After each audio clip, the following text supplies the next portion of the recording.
Hello student, this is नीलम राजपूत। आज हम start करने वाले हैं क्रॉप प्रोटेक्शन एंड मैनेजमेंट के 3 मार्क्स के क्वेश्चंस। ठीक है, अभी तक हमने 1 एंड 2 मार्क्स के क्वेश्चंस देख लिए हैं। अब 3 मार्क्स का आपका पहला क्वेश्चन है, differentiate between fertiliser and manure.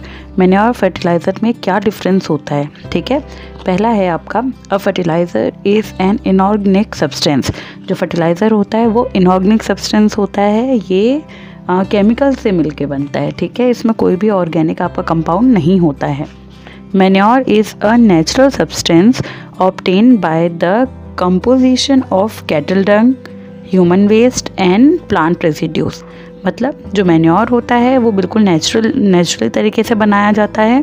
इसमें किस किस चीज़ का यूज़ होता है, जो आपके पालतू जानवर होते हैं उनका जो गोबर होता है वो, ह्यूमन वेस्ट जो भी आपके घर से किचन से जो भी वेस्ट निकलता है खाने के बाद वो, और प्लांट रेसिड्यूज मतलब जो भी आपके पेड़ के नीचे गिरे हुए जो पत्ते होते हैं और जो छोटी छोटी डालियाँ होती हैं, इनसे आपका मैन्योर प्रिपेयर होता है। ठीक है, सेकेंड पॉइंट है, a fertilizer is prepared in factories.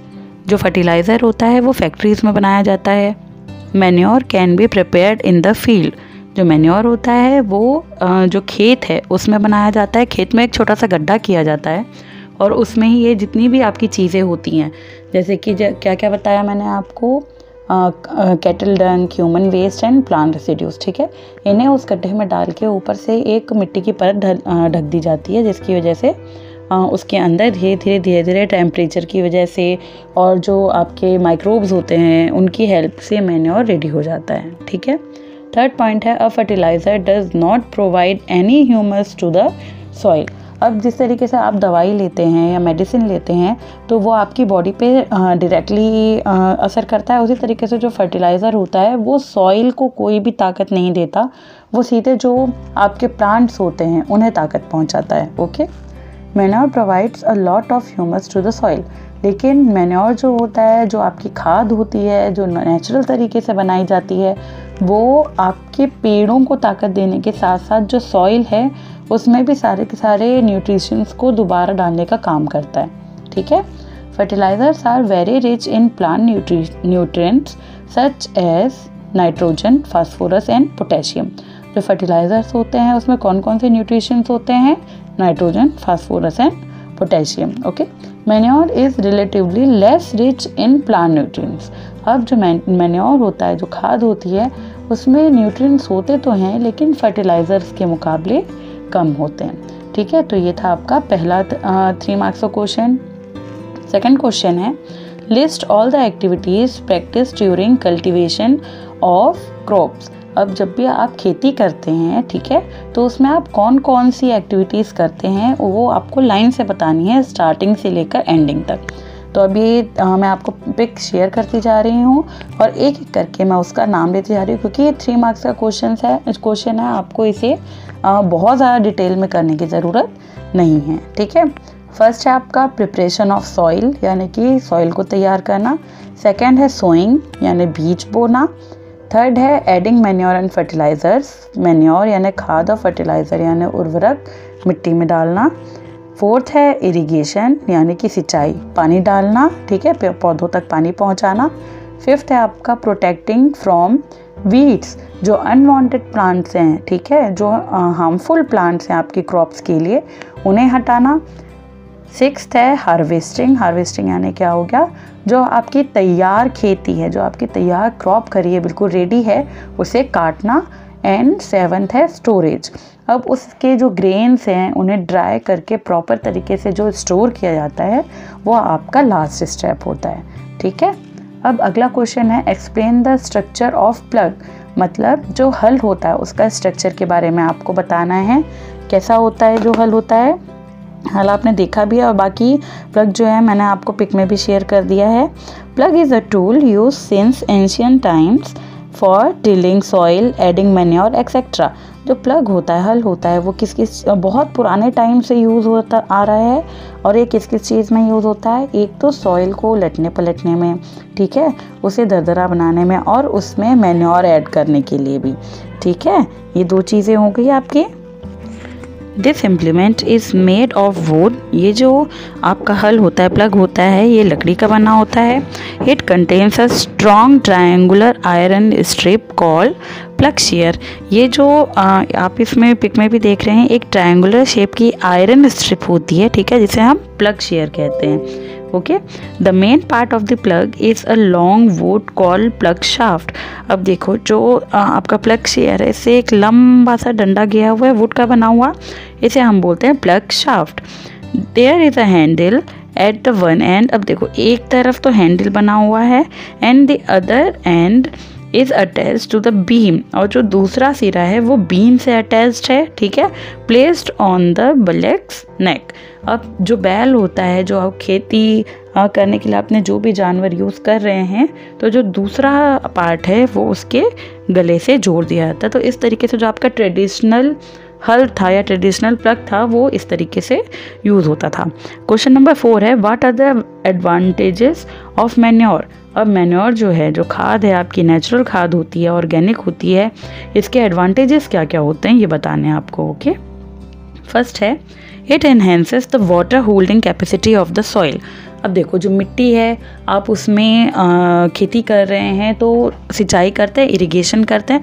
अब अगर आपने उसमें पानी डाला, ठीक है, अब अगर सॉइल जो है वो बहुत ज़्यादा ड्राई होगी तो वो ऊपर से ही पानी बह जाएगा, और अगर रेतीली होगी, ठीक है, सैंडी होगी बहुत ज़्यादा, तो वो पानी बिल्कुल नीचे चली जाएगा, वो जड़ों तक नहीं पहुंच पाएगा, रूट्स के। तो मैन्योर क्या करता है, जो सॉइल है उसके टेक्सचर को बिल्कुल प्रॉपर बनाने का काम करता है, ठीक है, दरदरा बना देता है, जिसकी वजह से पानी जो होता है वो अंदर भी चला जाता है, और बिल्कुल ऐसा भी नहीं कि नीचे चला गया। बीचों बीच जो पोर्स होते हैं मैन्योर मिलाने की वजह से, जो पोर्स क्रिएट होते हैं, उनमें आपका वाटर बना रहता है। सेकेंड पॉइंट है आपका, it makes the soil porous due to which exchange of gases becomes easy. अब देख लो आ गया समझ में ना, जो आपका मैन्योर है वो सॉइल को पोरस बना देता है, उसमें छोटे छोटे पोर्स बन जाते हैं, जिनकी वजह से जो गैसेस होती हैं, ठीक है, गैसेस कौन कौन सी मेनली होती हैं, nitrogen, oxygen and carbon dioxide. ये जो गैसेस होती हैं इनका एक्सचेंज रूट से बहुत आसानी से हो जाता है, जिससे कि जो आपकी क्रॉप्स हैं या प्लांट्स हैं वो बहुत अच्छे तरीके से ग्रोथ कर सकते हैं। Okay, it increases the number of friendly microbes. अब क्या हुआ, वाटर भी सॉइल में आराम से पहुंच रहा है, और जो गैसेस हैं उनका एक्सचेंज भी बहुत आराम से हो रहा है। तो जो आपके सॉइल में माइक्रोब्स रहते हैं, छोटे छोटे से माइक्रोब्स रहते हैं, बैक्टीरियाज रहते हैं। एक बैक्टीरिया का नाम आपने पहले पढ़ा हुआ है जो नाइट्रोजन फिक्सेशन में काम आता है, क्या नाम है उसका, राइजोबियम, ठीक है। तो जो राइजोबियम होते हैं, बैक्टीरियाज होते हैं, माइक्रोब्स होते हैं, वो बहुत अच्छे तरीके से ग्रोथ कर सकते हैं, और उनकी जो संख्या है उसमें भी इंक्रीज होती है, ठीक है। फोर्थ पॉइंट है आपका, it improves the texture of the soil. ये शुरू के जो 3 पॉइंट है इसमें हम यही समझा रहे हैं कि जो सॉइल है उसका टेक्सचर जो है सही होता है, वो दरदरी सी हो जाती है, पोरस बनती है, ना तो वो बहुत ज़्यादा सैंडी होती है और ना ही बहुत ज़्यादा चिकनी होती है वो, ठीक है। क्वेश्चन नंबर 5 है आपका, what are the disadvantages of fertilisers. अब जो फर्टिलाइजर्स हैं वो केमिकल्स होते हैं, उनके डिसएडवांटेजेस क्या क्या होते हैं इसके बारे में हमें पढ़ना है, ठीक है। They become source of water pollution. अब जैसे कि मैंने आपको बताया कि जो फर्टिलाइज़र्स होते हैं वो केमिकल होते हैं, ठीक है, केमिकल बेस्ड होता है कम्प्लीटली। तो जब बारिश होगी, आपने मान लीजिए फर्टिलाइज़र जो है वो क्रॉप्स में फील्ड में डाला, ठीक है, अब बारिश हुई, बारिश के पानी के साथ क्या हुआ, जो फर्टिलाइज़र है वो बारिश के पानी के साथ मिल गया और बह के जो आपके आसपास लेक्स होंगी, ठीक है, कैनाल्स होंगी, उसमें जाके वो मिल जाता है। तो इससे क्या होगा, वाटर पोल्यूशन होगा। सेकेंड पॉइंट है, they make soil less fertile. अब जब बार बार बाहर से ही न्यूट्रिशन मिलेगा, ठीक है, जो प्लांट्स हैं बाहर से ही वो न्यूट्रिशन लेंगे फर्टिलाइज़र से, तो सॉइल जो होती है वो उसकी फर्टिलिटी अपने आप ख़त्म हो जाएगी, ठीक है। क्यों, ना तो आप क्रॉप रोटेशन कर रहे हो, ना आप कोई ऑर्गेनिक सब्सटेंस यूज़ कर रहे हो, ठीक है, ना ह्यूमस बढ़ रहा है आपकी सॉइल में, तो उसकी फर्टाइल शक्ति होगी, उसकी जो पावर होगी वो अपने आप कम हो जाएगी, ठीक है। तो they make soil less fertile, इसकी वजह से ये कम उपजाऊ हो जाती है मिट्टी। थर्ड पॉइंट है they do not provide any humus to the soil. यही मैंने अभी आपको जो पॉइंट बताया, ये सॉइल की जो भी आपकी फर्टिलिटी होती है उसे नहीं बढ़ाती है, ठीक है, उसमें कोई भी ह्यूमस नहीं ऐड करती है। ये सिर्फ और सिर्फ आपके जो प्लांट्स होते हैं उन्हें न्यूट्रिशन देती है। वो कौन कौन से होते हैं? नाइट्रोजन, फास्फोरस, ठीक है, और potassium. Okay, question number 6 is despite favourable climate conditions a farmer's crop failed to give good yield. Give the possible reasons for this. देखो, अगर क्लाइमेट बहुत अच्छा है, मौसम अच्छा है, ठीक है, जैसे खरीफ की क्रॉप होती है, आपकी रबी की क्रॉप होती है, इनके लिए जो मौसम है, क्लाइमेट है, वो बिल्कुल ठीक है, लेकिन फिर भी फसल जो होती है, क्रॉप जो होती है, वो अच्छी यील्ड यानी कि उपज नहीं देती है। ऐसा क्यों होता है? इसके रीज़न बताने हैं आपको। Okay, despite favorable climate conditions farmers crop fail to give good yield. The possibilities may be, क्या क्या हो सकती है possibilities इसकी? He did not use good quality and healthy seeds. अब क्या होगा? अगर आपने बीज अच्छी क्वालिटी के नहीं लिए, ठीक है, अच्छे हेल्दी बीज अगर आपने यूज़ नहीं किए हैं, सीड्स यूज़ नहीं किए हैं, तो वो अच्छे प्लांट्स फिर कैसे देगी, अच्छी क्रॉप कैसे देगी, ठीक है, तो ये भी एक आपकी पॉसिबिलिटी हो सकती है। सेकंड है his field was not well irrigated. अब अगर आप टाइम टू टाइम वाटर नहीं देंगे क्रॉप्स में, ठीक है, अच्छी तरीके से इरिगेशन नहीं करेंगे, तो उसकी वजह से भी यही होगा कि जो क्रॉप्स हैं वो अच्छे से ग्रो नहीं करेंगी, अच्छी यील्ड नहीं देंगी। थर्ड है manure and fertilisers were not timely and properly applied. अब क्या हुआ? आपने मैन्योर और फर्टिलाइज़र जो है, अब मान लीजिए अगर आपने टाइम से खाना नहीं खाया, ठीक है, या प्रॉपर खाना नहीं खाया, कम खाया, तो क्या आपकी ग्रोथ अच्छे तरीके से होगी? बिल्कुल उसी तरीके से अगर जो प्लांट्स हैं, ठीक है, जो क्रॉप्स हैं, आपने उनमें अच्छे तरीके से मैन्योर नहीं डाला या फर्टिलाइज़र्स का यूज़ नहीं किया अच्छे तरीके से, तो टाइम टू टाइम अगर आपने उन्हें प्रॉपर तरीके से न्यूट्रिशन नहीं दिया क्रॉप्स को, तो वो अच्छे तरीके से ग्रोथ नहीं होगी प्लांट्स की और गुड यील्ड नहीं मिलेगी। Okay, now question number 7 is what is weeding, why it is necessary. Weeding क्या होती है और इसकी ज़रूरत क्यों होती है? The process of removal of weeds is called weeding, ठीक है, जो अनवांटेड प्लांट्स होते हैं आपकी क्रॉप्स में वो वीड्स कहलाते हैं, तो उसे हटाने की जो प्रोसेस होती है वो वीडिंग कहलाती है। Weeding is necessary as weeds compete with crop plants for water, nutrients, space and sunlight. अब जो वीडिंग क्यों नेसेसरी होती है? क्योंकि जो अनवांटेड प्लांट्स होते हैं, ये आपके क्रॉप के जो मेन प्लांट्स होते हैं उसे कम्पीट करते हैं किस किस चीज़ के लिए? वाटर के लिए, न्यूट्रिएंट्स के लिए, स्पेस के लिए और सनलाइट के लिए। दस they affect the growth of crops. अब इससे क्या होगा? अगर कंपटीशन होगा दो के बीच में, तो जो प्रॉपर न्यूट्रिशन है वो किसी एक को मिल नहीं पाएगा, तो जो आपके क्रॉप्स के जो प्लांट्स हैं, ठीक है, उनकी ग्रोथ जो है वो अच्छे तरीके से नहीं हो पाएगी। Some weeds can interfere in harvesting. कुछ जो ऐसी वीड्स होती हैं वो जब आपकी तैयार जो क्रॉप है उसे काटते हैं, ठीक है, तो उस समय वो बहुत प्रॉब्लमेटिक होती हैं एंड मे बी पॉइजनस। और कुछ तो ऐसे होते हैं जो कि बहुत ज़्यादा पॉइजनस होते हैं, ठीक है, जहरीले होते हैं। दस दे मस्ट बी रिमूव्ड, इसीलिए उन्हें हटाना पड़ता है, ठीक है। क्वेश्चन नंबर 8 है आपका what is the role of water in the production of crops, ठीक है, खेती में जो पानी है उसका क्या रोल है ये आपको बताना है। Water is essential for plants. जो प्लांट्स हैं उनके लिए पानी बहुत ज़्यादा ज़रूरी होता है। It helps in the germination of seeds because seeds can not germinate under dry condition.